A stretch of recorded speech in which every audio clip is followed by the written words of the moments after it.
Welcome to Too Old, Too New, the music discovery podcast that brings you something old, something new, something Nate, something Bruce. I'm Nate Runkle, host of the Yo, That's My Jawn podcast, and with me, as always, is my good friend Bruce Warren from WXPN. Yo. The premise of this show is very simple. Each week, we bring you two songs apiece. One new song that has been metaphorically spinning our turntable platters, and one old song that we believe absolutely still matters. What's going on, dude?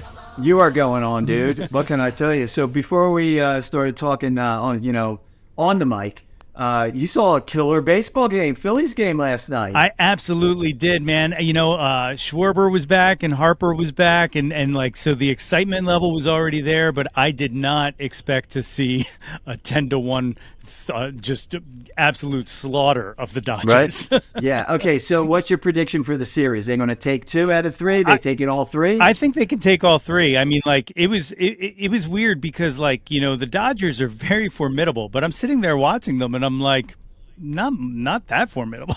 They look right. I feel like the heat was kind of getting to them, or at least the humidity or something.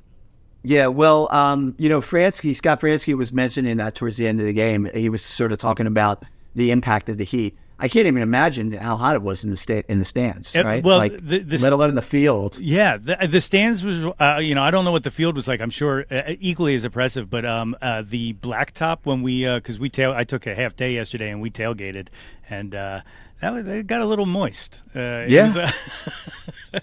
All right. Well, hot. I have not been to a Phillies game, and in case you're just joining us, we're talking about the fucking Phillies. Right, that's right. Okay. I have not been to a Phillies game yet this year. I got tickets for some games later in the season, but we're off to a good start. So it must have been fun last night. It was great. It was awesome, and I think the other game that I have on the schedule is Star Wars night, because I'm a Star Wars geek. So that's definitely okay. Do they give out anything fun? They that do, night? Usually like a Star Wars bobblehead or something like that. And it gives the wife and I an excuse to put on whatever cosplay that we decide to rock that year. So okay, good all stuff. right, Good all stuff. right, okay. Well, now that we got baseball out of the way, now that we've knocked that homer. So I'm going to get started with Old. And this song is by Alanis Moriesette, who was just in town last week. Just on Monday, I was talking to our friend Shug Daniels for an upcoming episode of the Yo, That's My Jawn podcast.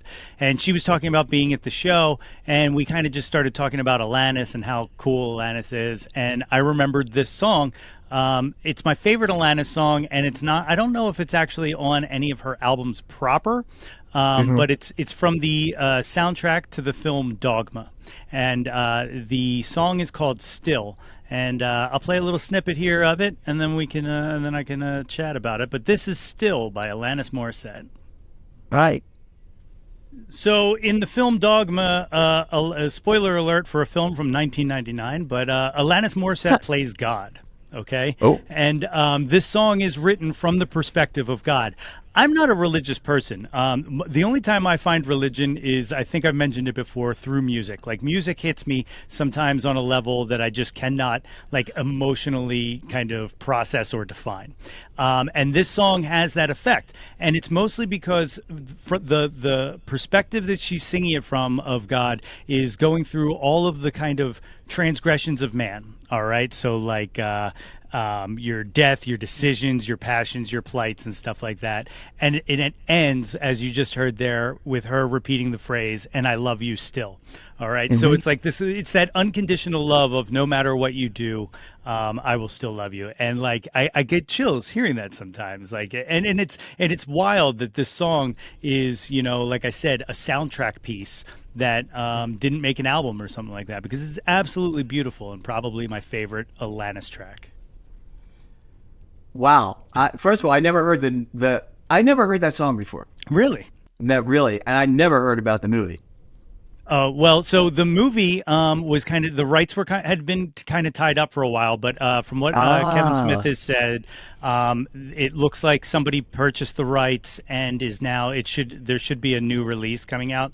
But essentially the story is about God likes to come down and take the form of a man to every once in a while to play skee ball. Because he loves God loves skee ball. And while in the form of a man, a renegade demon, makes this attack on him, and he ends up in a coma. And there's this whole plot where God is stuck in this building, in this body, because they won't take him off life support. So and then it's like trying to bring hell on earth while God is stuck in this coma. And then of course Alanis Morissette in the end is revealed to be God. Well, there's no mistaking who it is when you hear it. That's for sure. That's a cool one, actually. That's a cool one because I dig it. Most people know most of the kind of usual Alanis songs. You know what I mean? So good choice, very good choice. I dig it. What do you got? Well, speaking of God, yeah. Speaking of God, so today is the legendary, iconic, amazing Mavis Staples' 85th birthday.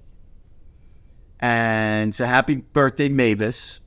And Mavis, one of the Staples singers.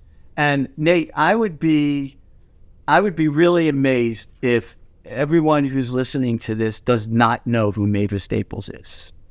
I think, right? So I figured let's celebrate Mavis Staples' 85th birthday. Mavis was in town also this July 4th as part of the Willie Nelson concert here in Philadelphia, actually in Camden. And from what I heard, still kicking it live at 85, like big time. And I saw some videos, some fan videos. It's like Mavis brought it. So let's listen to this one. It's a classic. It's the Staples. So I'll Take You There. Woo! Mm-hmm. Like all you got to do, actually, one of my kids, I was talking about Mavis Staples, and one of my kids was like, would I know Mavis Staples music? And I'm like, yeah, let me play this clip. And I actually played him that, let me take you there. He was like, oh yeah, I know this song. Yeah. I was like, that's Mavis Staples. It's funny you mentioned the God thing, because again, another religious feeling moment that I've had towards music was the very first time I saw Questlove's Summer of Soul, and it's got that scene where Mavis and Mahalia Jackson sing Oh my God. Precious Lord, Take My Hand. Holy Moses, yes. And it absolutely devastated me in the theater as I was watching it. It was such a beautiful moment. And again, chills. Like, I'm getting chills even just thinking about it, like just how powerful that performance was. Yeah. Wow. I'm glad you reminded me of that. That was an amazing scene in that. Yeah. I zero in on so many other parts of that Summer of Soul thing. But yeah, I mean, Mavis Staples came from the church, gospel music, got into soul and R&B, and just like brought the message out there. So, anyway, still rocking it at 85. God bless Mavis Staples. And you said about her live, I'm glad you mentioned that too, because without a doubt, I don't even think I can argue this with myself, my favorite XPoNential Music Festival performance was Mavis Staples in, like, I want to say it was like 2018 or 19, somewhere around there. In the blistering heat, my wife and I were vibing. I mean, absolutely vibing the entire time. And she did. I mean, like, you would never imagine how old she is by how powerful that performance was. Yeah. I was just looking at footage of that the other day, by the way. That's amazing. That Mavis footage. Yeah, that was good stuff. So anyway, there you go. Two really awesome old jams.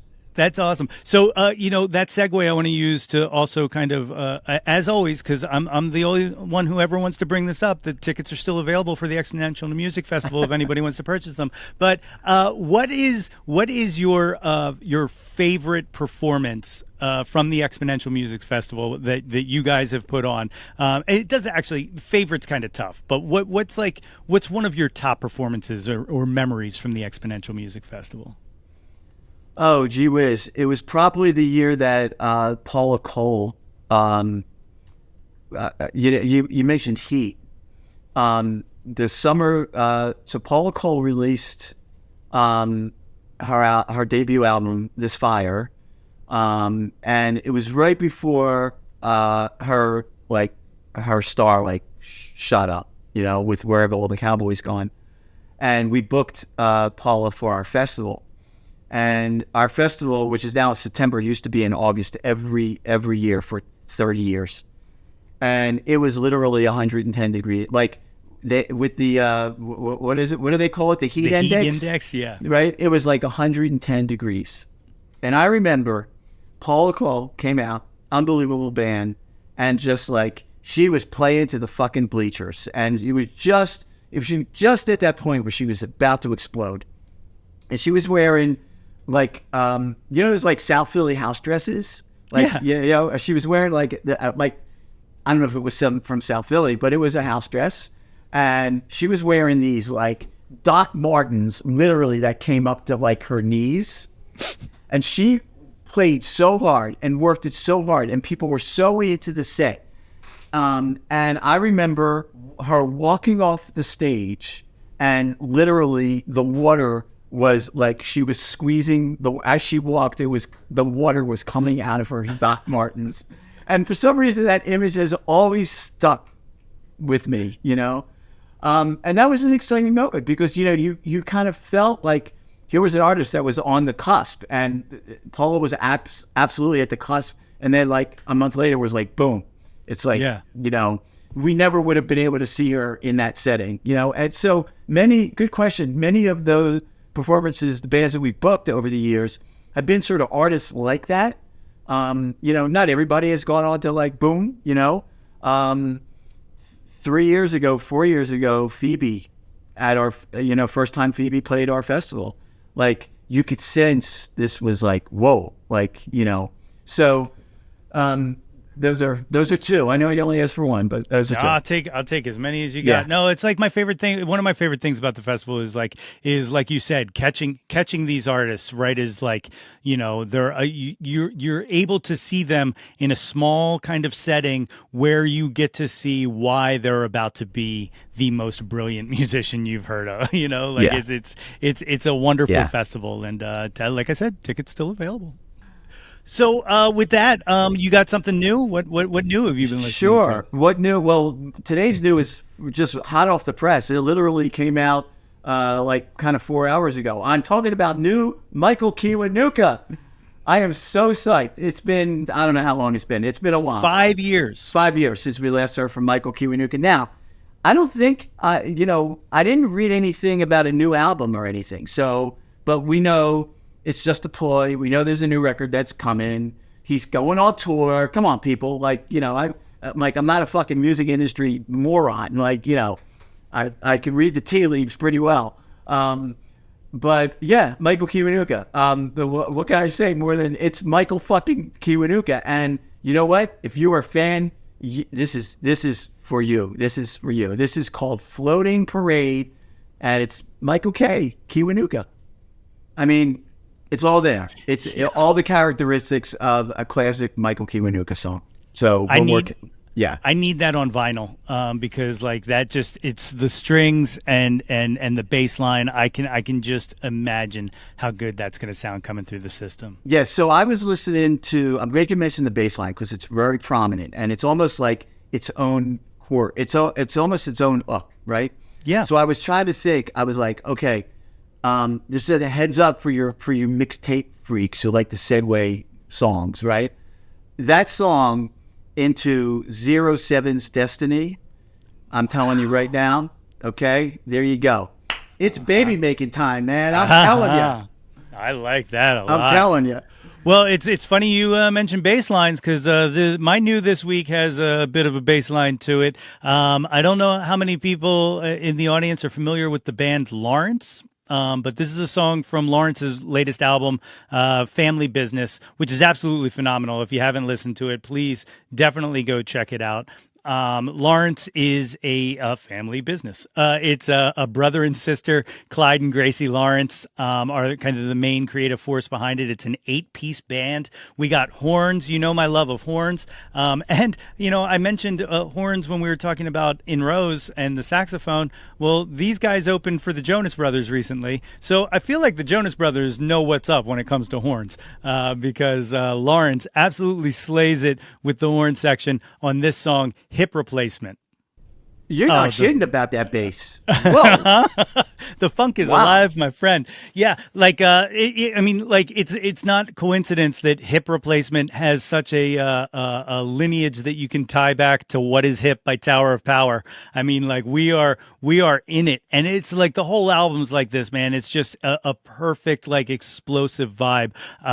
Clyde and Gracie were both recently on. I don't know how many people listening to the show are familiar with the podcast Switched on Pop, where Charlie Harding and Nate Sloan kind of break down pop music and talk about, you know, classical music motifs and stuff like that, things that are in music that continue on. Well, they interviewed Clyde and Gracie about the new album, and also talked a lot about what we were talking about, which is the effect of live music right now, but specifically because Clyde actually testified in front of Congress about kind of the monopolization of Live Nation Ticketmaster, but not in a way of like that kind of like fuck these guys and give me my money, but more just like, hey, this is what's fair, and this is kind of where you guys are double dipping, and you know, let's kind of work this out, because their tour right now is a Live Nation tour, so it's not like they're like, you know, boycotting them or anything. It's Right. just really like, hey, let's negotiate this and figure things out, because you know, the way it's working right now isn't working. So I implore people to check that episode out. I think it just came out Tuesday. That sounds really cool. Your reference to What Is Hip, it's so funny that you said that, because as I was listening to the guitar line in that little snippet and I was like, fuck, it's Tower of Power. It's Tower of Power. It was great. It was great. It was great. Urban Renewal by Tower of Power is one of my favorite all-time albums. It's like, forget about it. Anyway, good choice, man. Good choice. It was a few years back, but Tower of Power Average White Band was like one of my favorite Keswick theater shows I've ever seen in my life there, because they tore the roof off that place. Like, you know, I'm bummed I never saw AWB. Really? Yeah, never. It's one of the few bands, and I was like, you know, that Soul Searching and AWB, of course, the second. It was actually their second album, the White Album, that had Pick Up the Pieces on it, and then the next record, Soul Searching, is just my favorite AWB. Woo! It's good We stuff. need to have it all AWB. Can we break a couple of the rules one day and just have like all 4 old songs by our shared love of the same band? I think so. As a matter of fact, I got an email from a good friend of mine, Brian Strang, who said that he likes when we challenge each other or when we come up with themes. So we got to collaborate and come up with some more themes. I'm totally in for an AWB show. Okay. All right. So if you like these songs, you can find them on our playlist, the Spotify playlist. And as I said, you can also vote for which selection you like the best this week. It has been brought to my attention, you can't do it from the web app. You got to do it from the Spotify app on your phone. Sorry, you know. But these are the rules. You can also now leave comments. Spotify now made it so that you can leave comments on an episode, so that's pretty cool. You can find both of us on the socials. I'm at Yo That's My Jawn, and Bruce is at Some Velvet Blog. We're on all of them, so come check us out. You can hear Bruce every Saturday from 10 a.m. to 2 p.m. on WXPN, and you can hear me every Monday from 5 to 8 p.m. on Why Not Radio. Plus, the Yo That's My Jawn podcast every other week. This week, like I said, my conversation with our friend Shug Daniels, and it's a good one, so you don't want to miss that. Bruce, thanks as always for doing this. This is a killer. You're welcome, Nate. Always good to see you, and make sure you keep playing by the rules on that.